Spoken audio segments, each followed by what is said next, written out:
Hey there! Welcome to SaaS Unbound, brought to you by SaaS-group.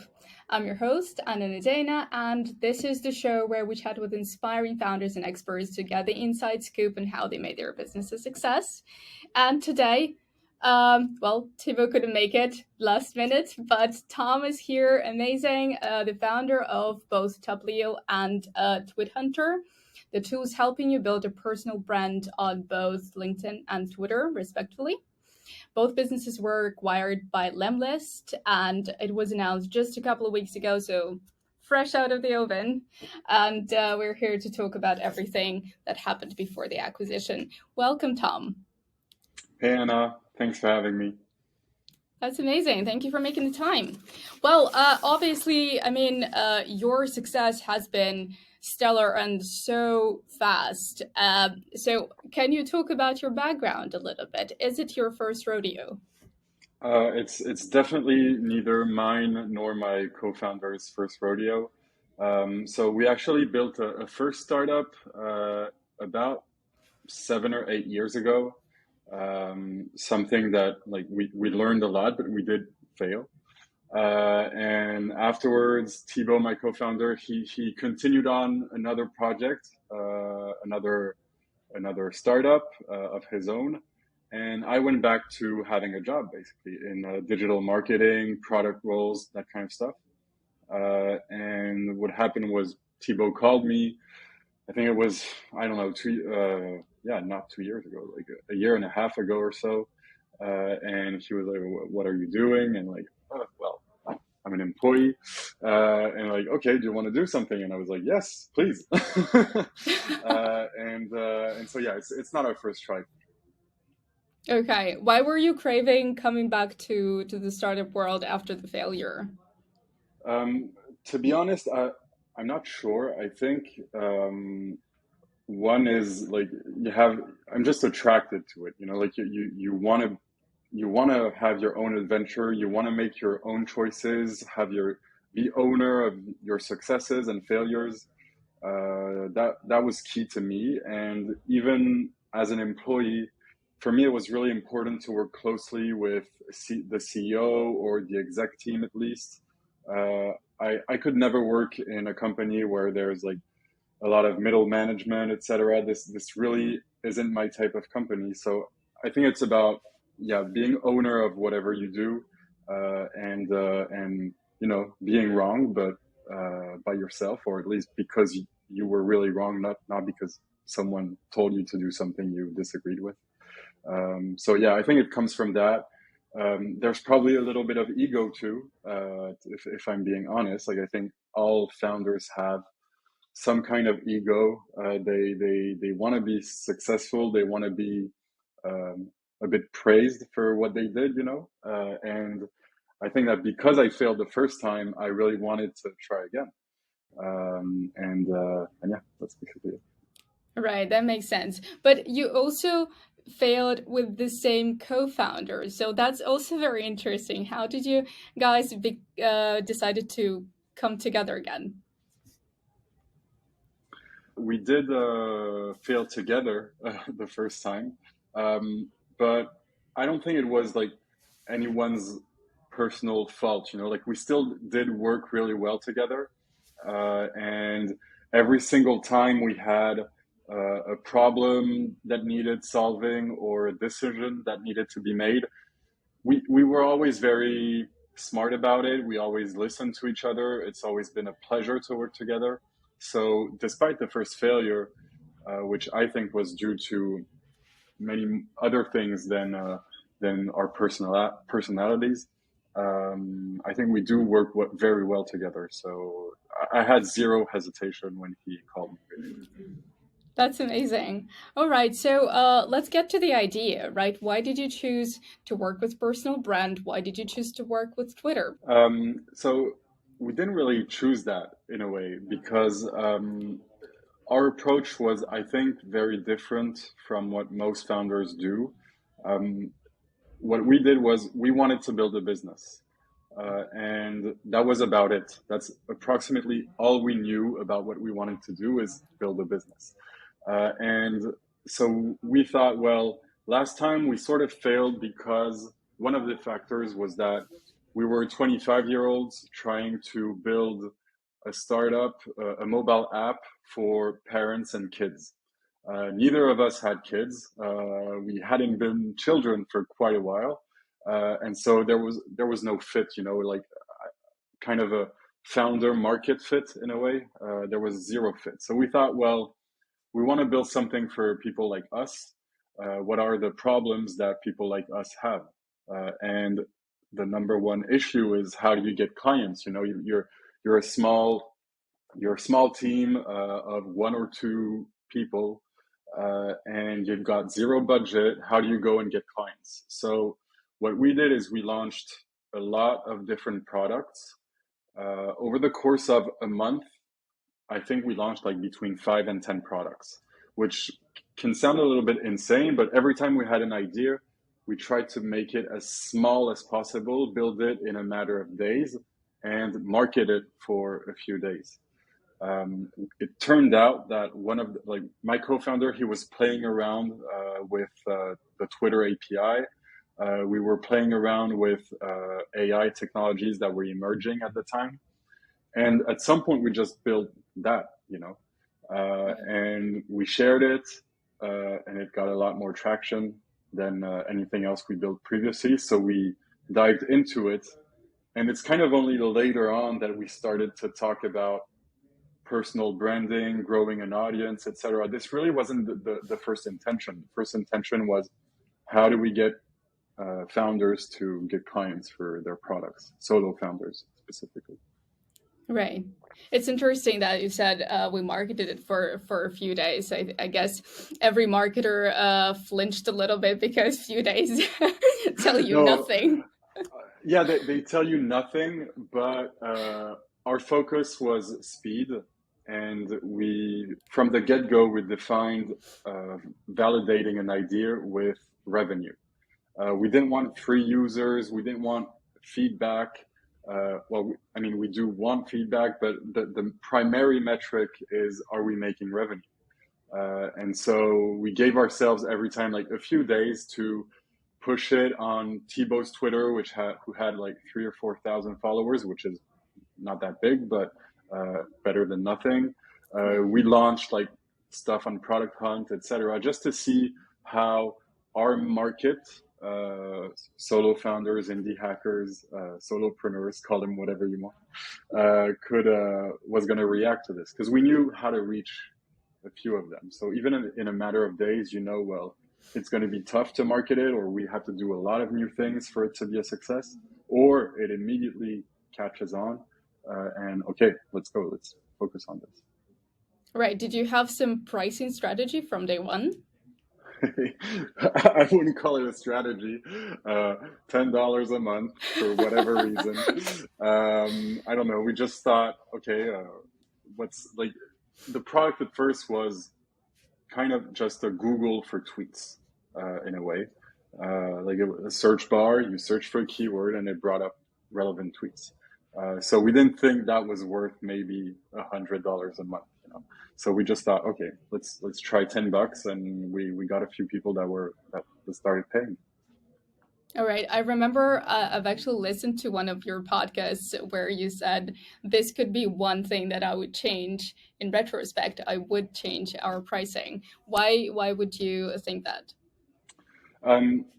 So there's, I think most people, they are not confident enough when they launch their product, and so this is why they have the temptation to make it either free or at a very low cost.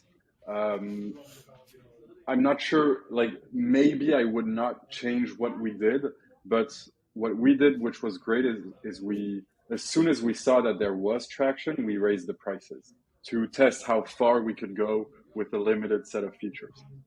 And so we went from 10 to 14, from 14 to, I think it was 19 or 29, maybe even. And honestly, our conversion rate, it lowered a little bit, but our overall revenue was far bigger, of course. And so we kept on doing that. But I do think that most people, they lack confidence when they launch, which is normal, like you don't know how people are going to react. And for me, at the very least, you should charge for your product, especially if it's a SaaS.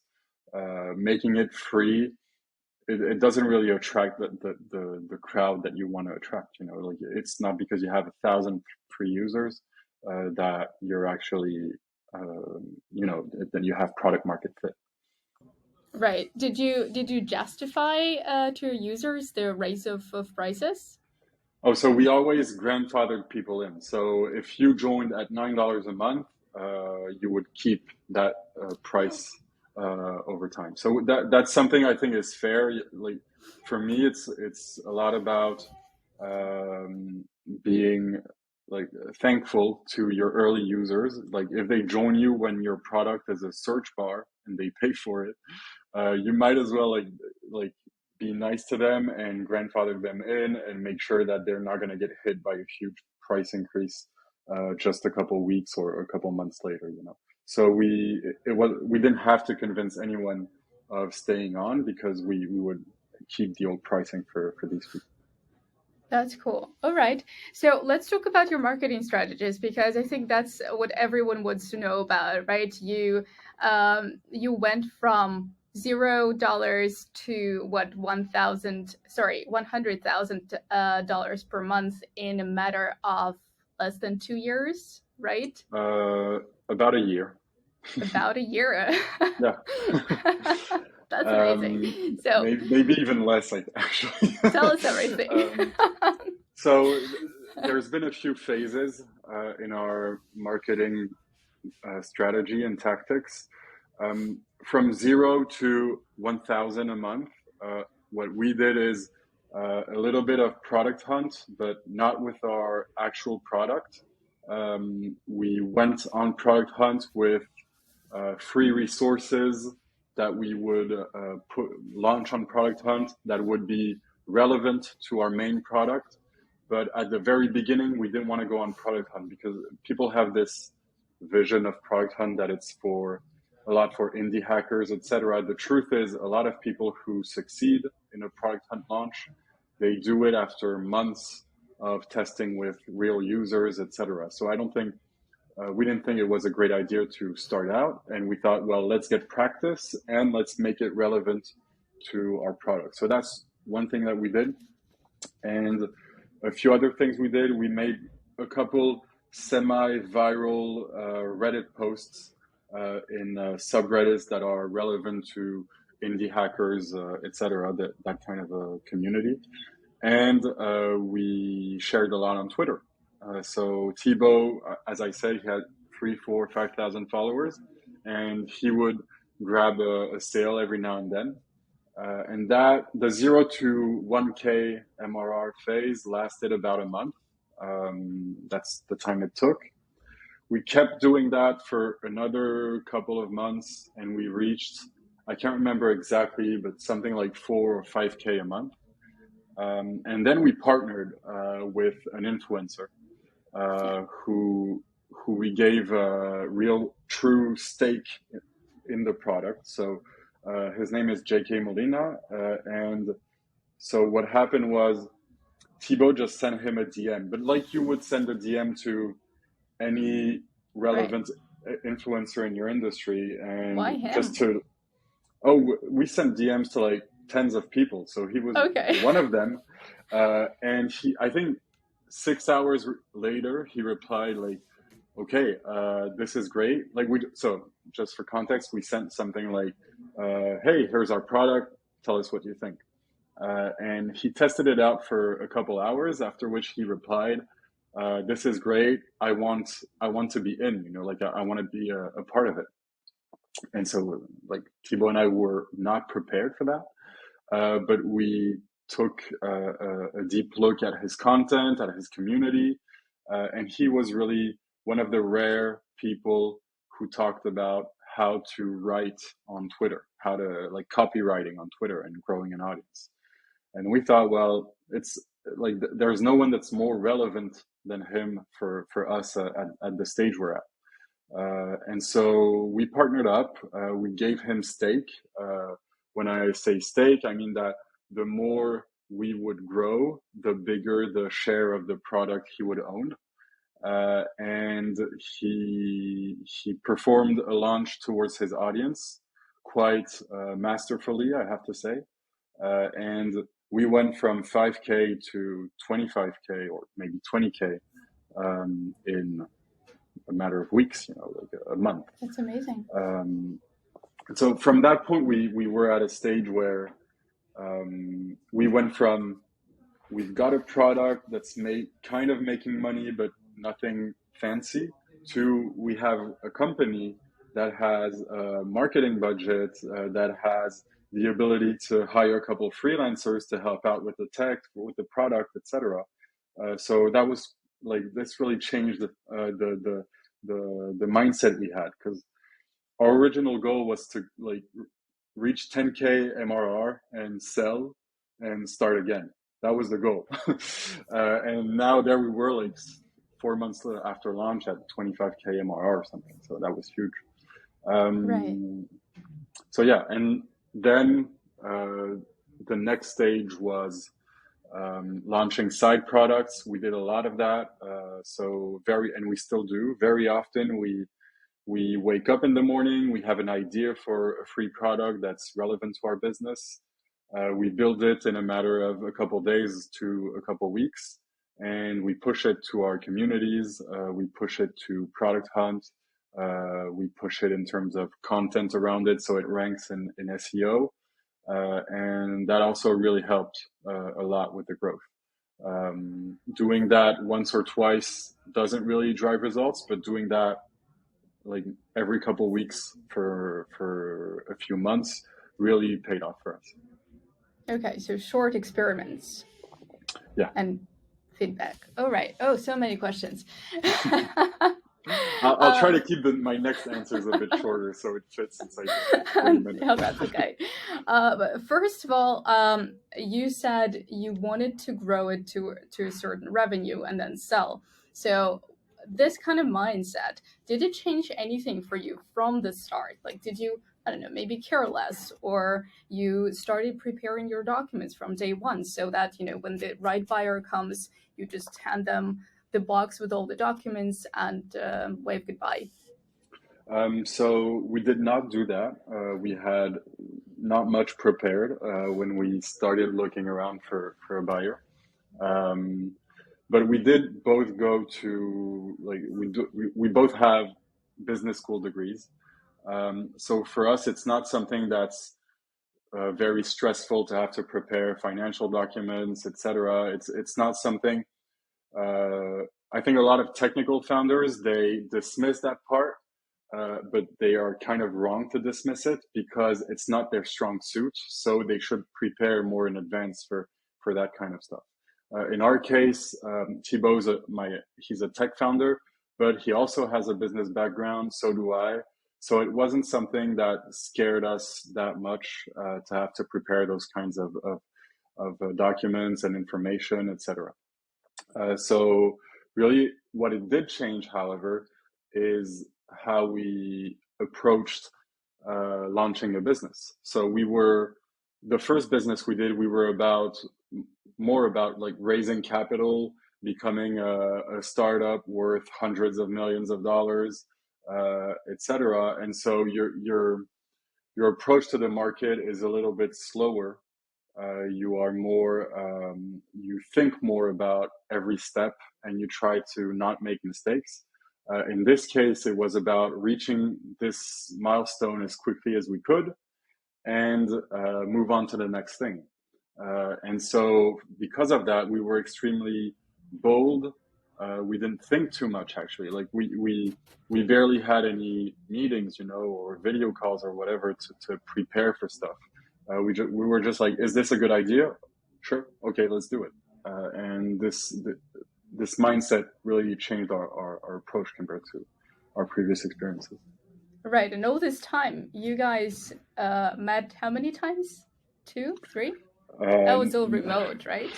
Yeah. So it was middle of COVID. Also, at some point, Thibaut was in Thailand. So between basically 0 to 80K or 100K a month, we had not seen each other yet. Wow. I mean, we knew each other because we worked previously, but we were just having a quick call every now and then, and that's it.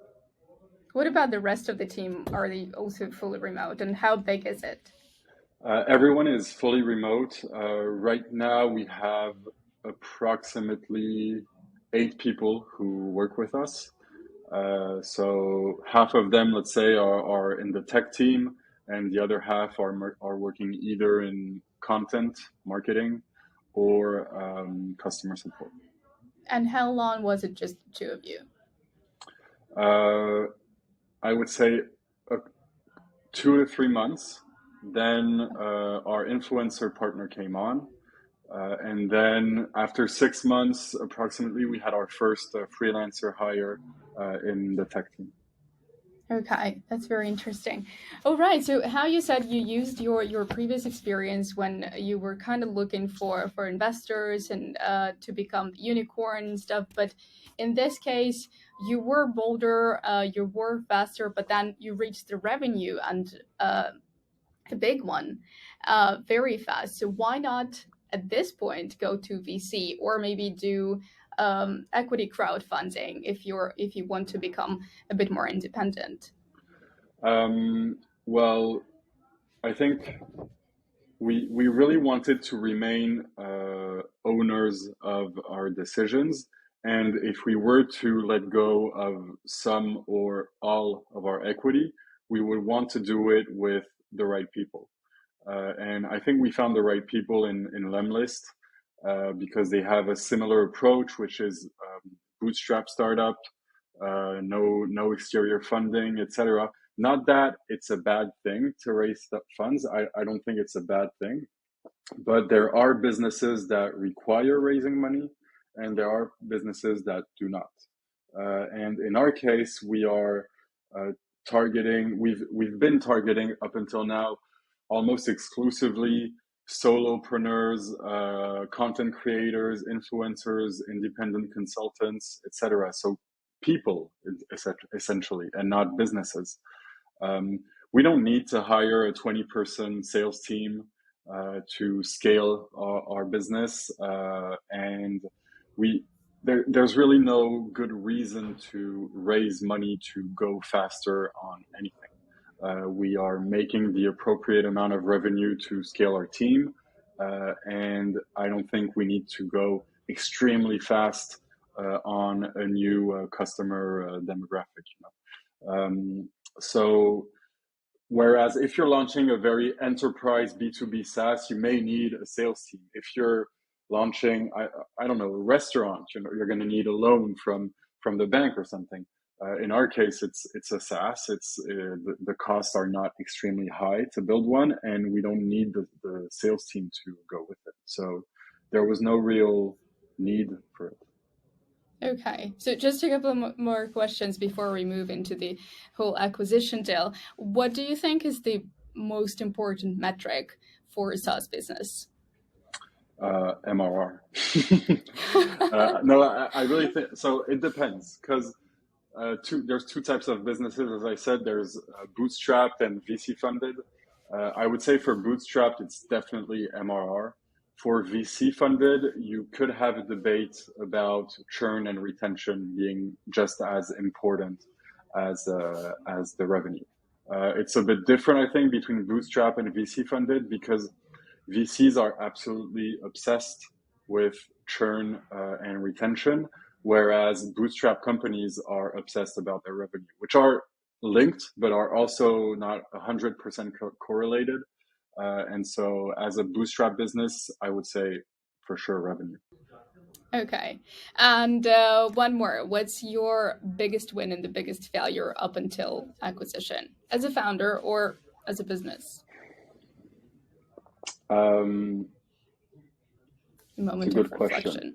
Question. Yeah. Give me 30 seconds.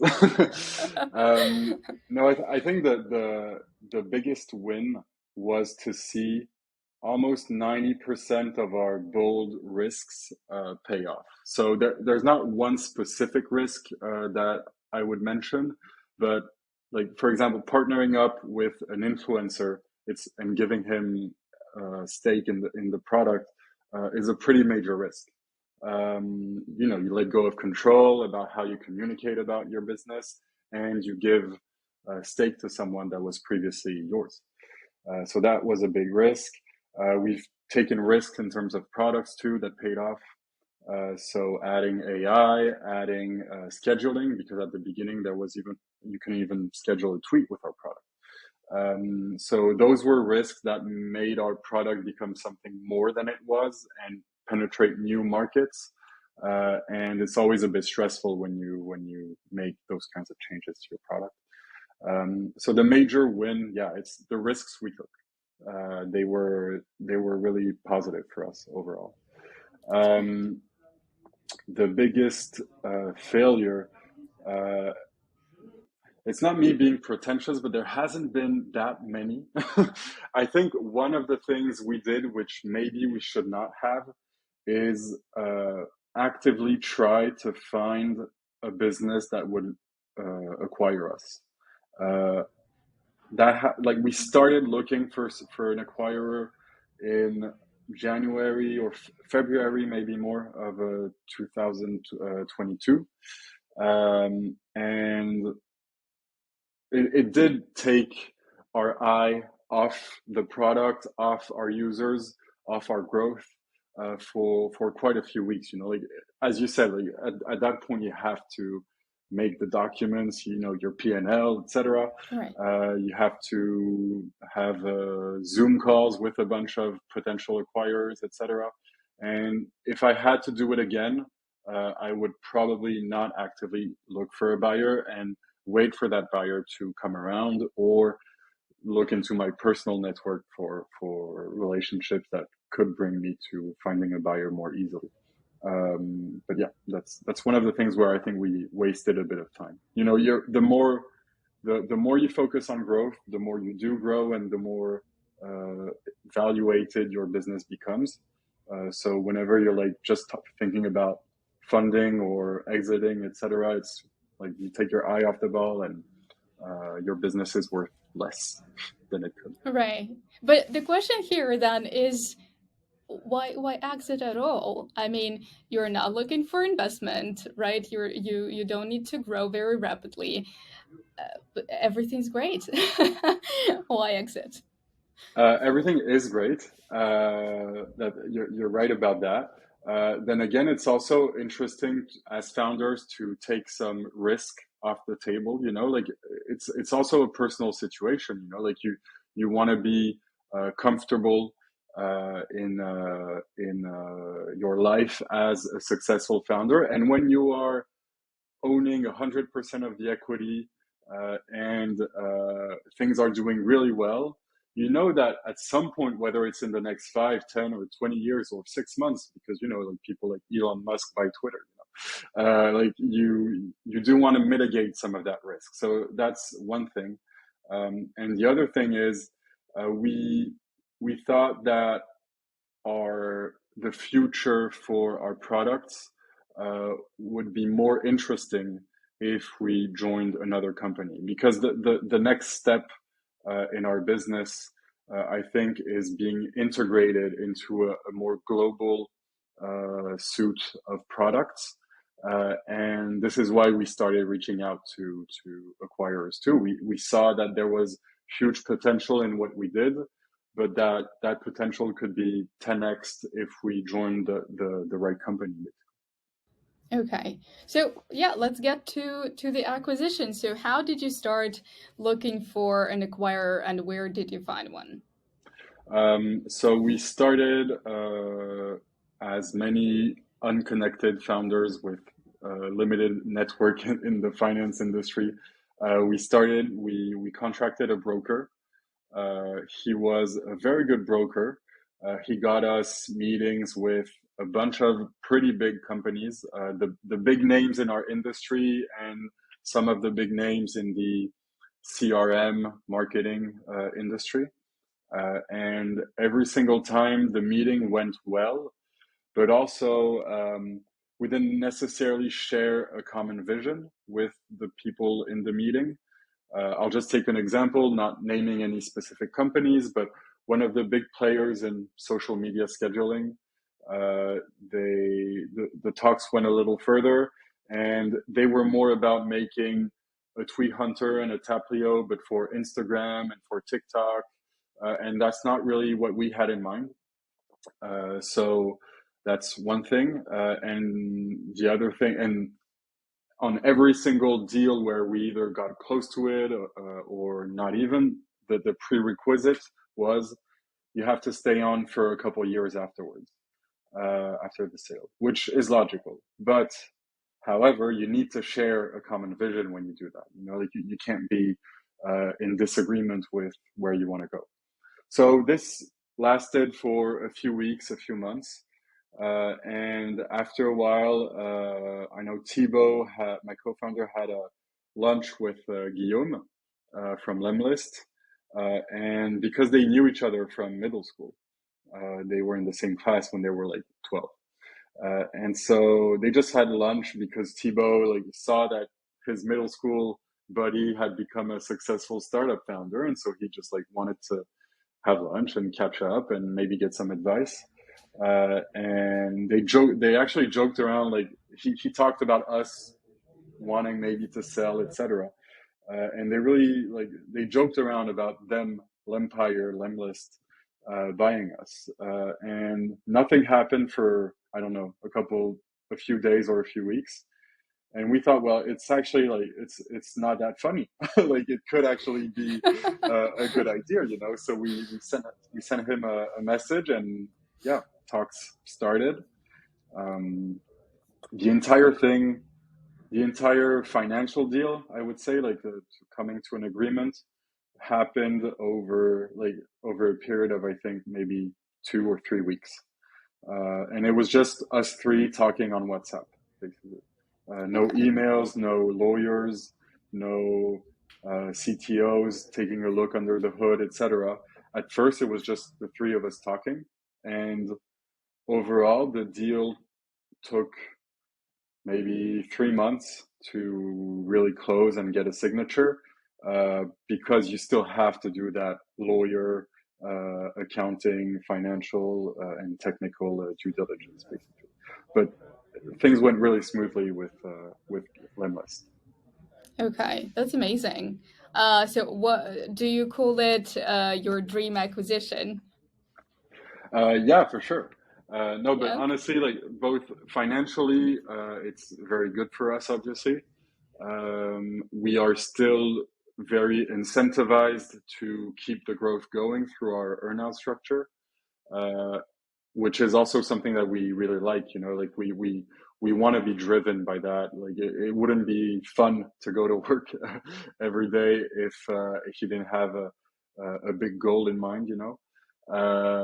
And strategically for us, it just makes sense. You can see, you can imagine the paths that can be undertaken between a solution that does personal branding and a solution that does outreach. There's a lot of common things between these topics and bridges to be made.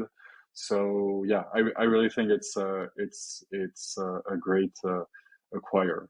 Not to mention the culture fit as well, because Lemlist is a French company and a bootstrap company. So there's so many things that fit well together, that there was really no doubt in our minds that if we could find the right exit structure, that it was a good idea.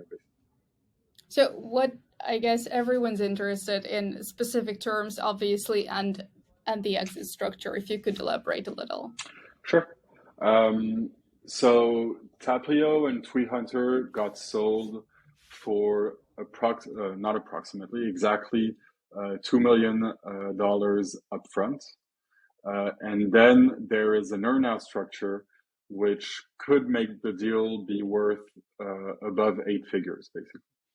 So how it's packaged, there's almost 95% of the earnout structure is based on us reaching revenue milestones for Tweet Hunter and Taplio. So as every time we hit a revenue milestone, which is at logical steps of the journey, 2 million ARR, 3 million, 4 million, etc. we unlock an additional amount into the earnout that will be paid out. Acquisition gamified. Very interesting. Yeah, yeah, for sure, for sure. And of course, we get a salary, etc. That's kind of a given. Right. Do you think it's going to be a big change for you personally as a founder? So you're now joining another company and you're growing within the company. So how do you prepare for that kind of scaling? It's a great question. I do think it's going to change things, but up until now, Guillaume has given us a lot of latitude in terms of how to operate. So things have been quite similar to what they were before, except that obviously we reach out to him whenever there's any major decision to be made. So, for example, we acquired another Twitter product in November. Obviously, we would ask Guillaume if he thinks it's a good idea. And for the years to come, yes, we will be integrated more as a team, as part of Lempire, as a product, as part of the lemlist ecosystem, and that's for sure. But it's the logical next step, you know. And me as a founder, I don't want to be leading a company with 200, 300, 500 employees. This is not my personal ambition. And so I think it's great because this gives me the opportunity to scale a business from a very small team to something a little bit more structured, of course. So I think I'm going to learn a lot from that. But also, I'm not going to be the person that takes this, I don't know, maybe 20-person team to 500 people. You know? So I know that in the end, whenever that happens, our like my product is going to be in great hands, you know. And what I'm sure of, is that I'll be within Lempire and Lemlist for a while. And even when I'm no longer a part of it, I know that they're just the perfect people to handle it. That's amazing. All right. So what do you think is the next step for both Taplio and Tweet Hunter? I think that the next step is, so I really want to dive more into relationship building within our products. The more I talk with people, the more I realize that every single major thing that happened to our business was due to a relationship that did not exist, and that we started, or that was started with us, and that was nurtured basically. And so for me, personal branding, it's no longer just about posting content, posting tweets, posting posts, LinkedIn posts, etc. It's also about engaging with other people. It's about meeting new people. And so I think that the next big step is not like, how do we help people publish more content? It's how do we help them create relationships with others? That's amazing. All right. So what would be your best advice to early stage founders in terms of building their personal brand? Oh, building their personal brand. Number one, do it. Don't put it off for too long.